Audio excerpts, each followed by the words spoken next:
Hello, I am pleased to be speaking with you this moment when the world is in dire need of transformation. And a lot is being demanded from us each and every day, from home to workplace to churches, and we are asking, where are true leaders? But today I'm asking you a different question. Where is the true leader in you?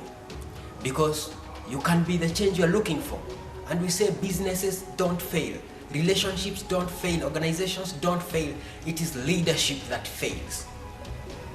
I am Stephen Nganga. I train Lead with Impact, and I am going to take you through 3 codes of leadership.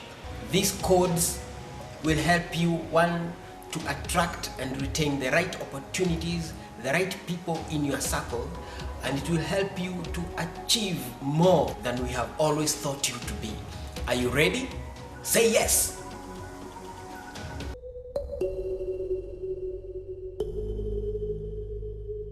Three codes of leadership. These codes follow the acronym CODES. The first code is connection. If you want to succeed in anything, connect with the right people. Most relationships, most businesses and organizations fail because there is a missing link between persons involved. A missing connection between management and staff, or it could be a loose connection between the business and the customers. Human connection is an art that involves establishing a common acceptable feeling for a united objective. In order to sustain a lasting growth in your profession, build a vision to completion, and to actually be happy in life, we have to learn to make connections with the right people. Before you make any good proposal, connect with that person. Before you sell, connect. Before you buy, connect. If you want to go far, connect with the right people and walk with them. Now, the first step in connection is normally connect yourself to people. Then connect people to yourself. And finally, connect them to other people while concurrently connecting them to resources. Now, there is a difference between connecting people to yourself and connecting yourself to people. I'll show you the difference. In the first case, you try pull people to your side. That is connecting people to yourself. In the second case, you draw yourself closer to the people. A poor leader will begin by connecting people to himself. This is commonly the case with flashy individuals who wear showy outfits and those who fake accents. You must have seen such kind of people in your circles. They try to draw attention to themselves. We may be tempted to vote for such a person or even falling in love with such people. Be cautious. An effective leader will draw themselves to people, be part of them, understand their lifestyle, party with them, and share their struggles. An effective leader seeks to understand his people, what they need and how they need it packaged. It is from this point that the leader takes second step, that is introducing them to what he has to offer, connecting them to his vision. That way it becomes easy for the people to connect to their leader, and thus they'll journey with him as a team. The leader connects the team to opportunities and then resources. Now, in my leadership training, I have been assisted by Mrs. Wairimo Kahoro, a business mentor for moms. Whenever I have a new class, she inquires the background of participants. For example, where do they work? What are their expectations, etc. In short, she introduces people to herself before introducing herself to them. This way, she knows what to give and how to package it. This ensures that she bonds well with her participants and that they can follow the trainings with ease. Now, a leader is a dealer in hope, promising to connect people to solutions and opportunities. Let your legacy live beyond you. A poor leader presents himself as an opportunity. His legacy rarely goes beyond him. Now, make a resolution today. Do not speak words, speak inspiration, speak hope. Connect to people by inspiring them. Show them the better path, the better future, because words have power. Connect to their heart. Connect with your partner, not the system, not the money. Don't just connect to the marriage, also connect to the spouse. There is power in connection. Don't underestimate the power of connection in leadership. And I'm going to give you an assignment today. This week, try to make a connection with at least one person, either in your workplace or at home, and see the difference. Now, a leader is a dealer in hope, promising to connect people to solutions and opportunities. Let your legacy live beyond you. A poor leader presents himself as an opportunity. His legacy rarely goes beyond him. Allow me to give you 3 tools of connections, and they all start with core. The first is communication. So obvious. A leader is a communicator. Do not ignore your people. Never assume someone will know what you feel until you express it. Listen to what your people are saying. Capture their emotions. The journey to human connection is emotions. Now, when you pass your message, try as much as possible to share feelings. Communication can rocket your career or even mass your business with clients. If I may ask, how many relationships do you think break up, leaving scars because of wrong communication? Actually, relationship counselors attribute most non-functional families to poor communication. Communication can make or break a leader. Communication is the way to connect your staff and make them part of your vision. Engage your team in building a vision. When your team knows where they are going and when they become part of your journey, then they lead you to victory. The second tool of connection is commitment. If you want people to connect to you, show commitment. Be committed to whatever endeavor you are involved in. Be committed to that relationship, that job. Show dedication in that daily task. Commit to your family. Give your best. When you show commitment, people trust you. They follow you and they invest in you. In the Indian community that recently thrives well in business and seems to dominate some of the market locally, they have a policy where a needy person is granted small capital. Now, if he shows commitment to that investment and gross profit, he will be added more and he grows his business. Now, if he doesn't, he is blacklisted and may not get such funding from the community. Now, to succeed in anything, I tell you, make it a principle from today to commit to it. When in a relationship, commit your time, commit your focus. Be available to nurture the best out of that union. Now, when you commit your energies to a purpose, results will show. When you are committed to a cause, people follow and believe in you.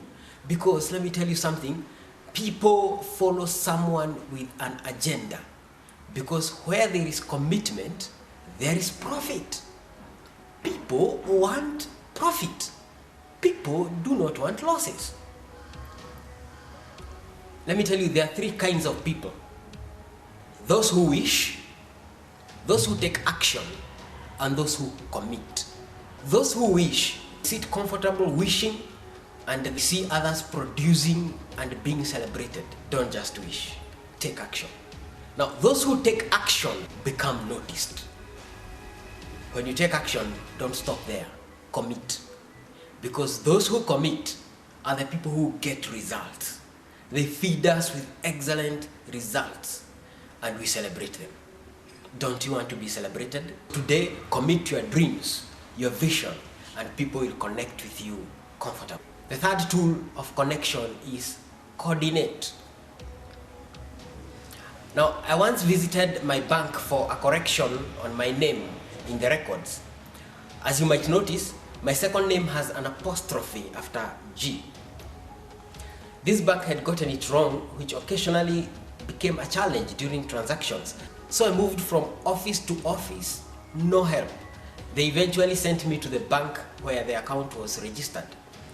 I went there, I was assured that it was now okay. But alas, no change was made.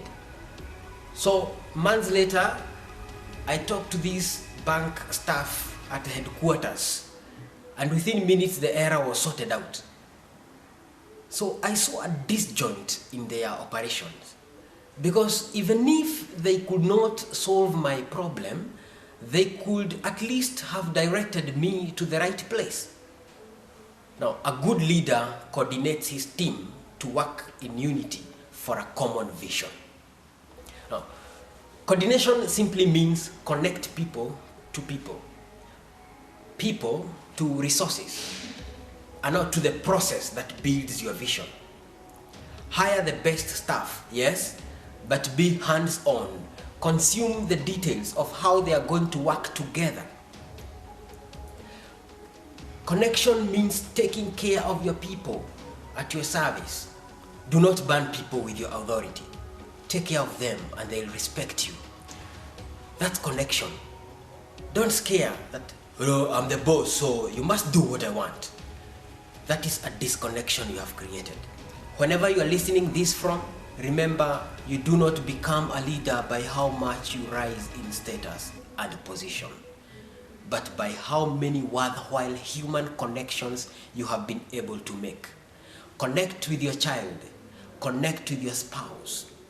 Today, choose to connect with that boss at work, as well as your colleagues and customers. And most important, remember to connect your team with God. Thank me later.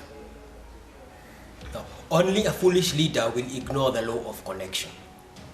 Now, the second code is decision. A leader is made and branded by the decision he makes. You can never rise beyond your decisions. Actually, your effectiveness is directly proportional to your decisions. A story is told of a young man who wanted to marry and so had courted this girl from campus. He met an old school friend who told him, if you want to be happy, get someone with less academic qualifications than you.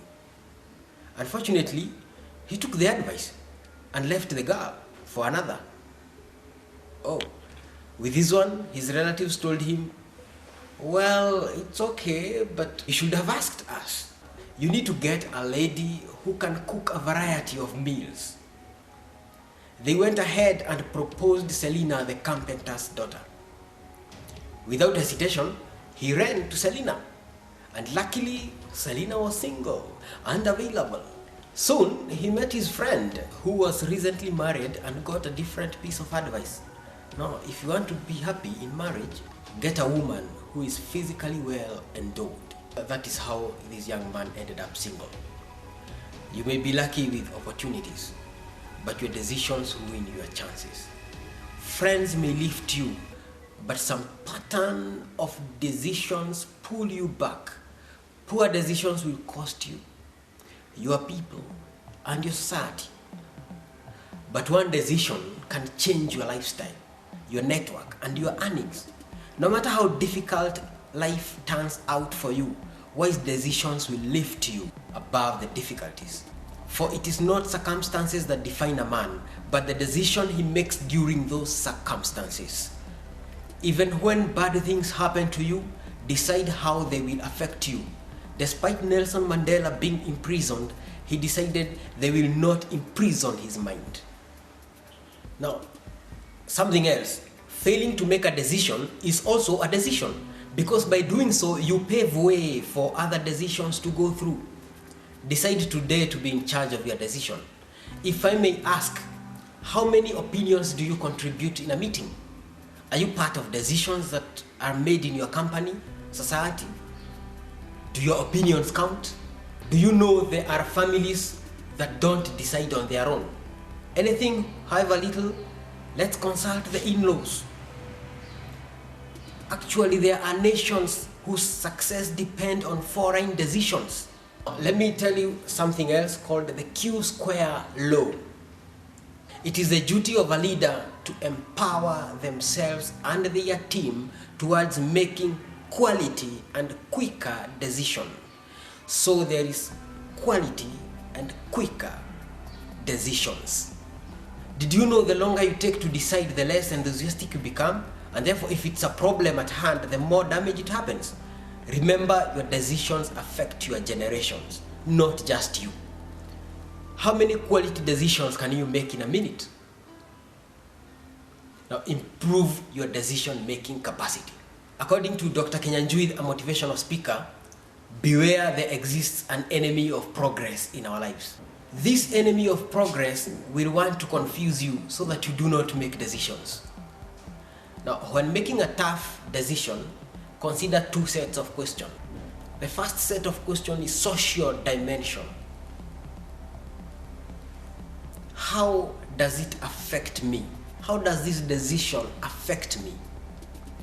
Who else is affected by this decision? Number three, how does it affect them? Now, the second set of questions is time dimension. First, what are the short-term effects of this decision? Secondly, what are the long-term effects of this decision?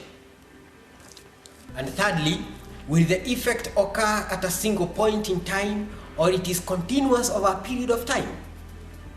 Great leaders on a worthy cause are known to make decisions and stick to them despite external pressures.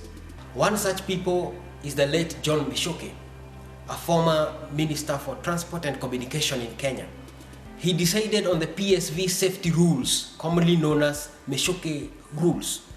Before then, nobody would believe that a PSV in Kenya can have seat belts and speed governors, but he oversaw installation of those equipment, and he actually boarded a public service vehicle to show how the seat belt should work. When you decide, don't just sit with a decision in the comfort of your office. Commit practically. Consume the details and do everything possible to see that the fruits of the decision are seen. Now, as I was compiling these codes of leadership, I often got interrupted by phone notifications on social media and messages, and I was tempted to respond. And that happens in our everyday life. We are tempted to divert our attention and even to go the easy way and miss the fruits of hard labor. Sacrifice is the essence of self-application in less enjoyable situations for better results, for you or for others. Today, with technology, you can have games from the comfort of your chair. You can have endless chats with your friends and relatives. With digital TV, you'll always find an exciting program anytime. It takes courage to resist that instant entertainment and focus on something more productive, adding value to yourself and others. Hebrews chapter 12 verse 11 says, "Discipline is not pleasant, but painful, but later produces good harvest." You can decide to use some of the time to develop your business products or even to study a particular course. One challenge with most of the work available is actually not entertaining or exciting. Jobs come with the demands and pressures, but if you want any desirable results, then you must be willing to forego some comfort. A scientist called Mendeleev spent 3 days and 3 nights without sleep, focusing on arranging the chemical elements. He then had a dream from which he drew the periodic table. In chemistry, this is a very important table as it shows the arrangement of elements according to their properties. His table was then improved to what we have today. When you sacrifice, the universe conspires to deliver your wish. What are you sacrificing today? Our own freedom fighters left the comfort of their beds to brave cold nights in the forest. Okay, I may go on and mention persons like Jesus, whose legacy impacts even today, 2,000 years later. But the question remains, how much are you willing to sacrifice for you and your family, you and your studies, you and your job? One sacrifice is worth 1,000 excuses. Do you love yourself? Accept the pain. Deny yourself some of the pleasures in order to encounter a better version of yourself. A great person sacrifices his time and resources to build himself a better life. But a legend sacrifices for others. Whether you are a child or grown up, the principle is the same. Sacrifice that small comfort that is hindering you from growth. Do not allow sloth to sabotage your destiny. Let us show our children to work hard and abhor shortcuts. It is the path to training our youth against exchanging their bodies for grades and money. Instead, sacrifice that temporary pleasure for a future marriage and career. The success of your organization depends on your sacrifice. How much are you willing to do out of the ordinary? People follow you because you have something special to offer. And for you to offer what others don't have, you must do what others don't do, or at least do it differently. Napoleon Hill said, one of the major attributes of a leader is the habit of doing more than paid for, and that one of the penalties of a leader is to do more than he requires of his followers. Sometimes you may have to give up your image, privacy, etc. to take your team to the next level, to a new world of achievement. Success and sacrifice are inseparable. As you become more successful, sacrifice more. The more you fall in love, the more you sacrifice. The success of your marriage rests on sacrifice. You will never get the perfect partner, but you can sacrifice your desires, your pride, your lust, to see hundreds of opportunities with the same person next to you. I have 3 characteristics of a sacrifice. 1 is objective. Know and consume the details of what you want to achieve so that your sacrifice is quantifiable and results are predictable. 2nd characteristic is commitment. Sacrifice without commitment is merely self-hurt. Ask yourself, why am I doing what I am doing? Sacrifice is for an enduring hurt. Now, the 3rd characteristic is self-initiative or responsibility. You must be personally involved. Go through the pain yourself. Know that you are the one who will go through the pain yourself. Carry your cross. That means you must also personally assess the risk involved in the sacrifice, how threatening it is, and the impact on your life. These codes are mega secret for anybody. If you do not connect, if you do not decide, if you do not sacrifice, if you miss any of these codes, you will get everything but desired results. Do you sometimes find yourself in a maze of choices, unaware of just what to do? Here lies the secret. Connect with the options available. Consume the details. Decide on one. Sacrifice the pain of losing the rest, and also the sacrifice to bear the consequences that comes with that particular choice. Thank you. I hope you're going to benefit a lot from these codes, and God bless you and your family.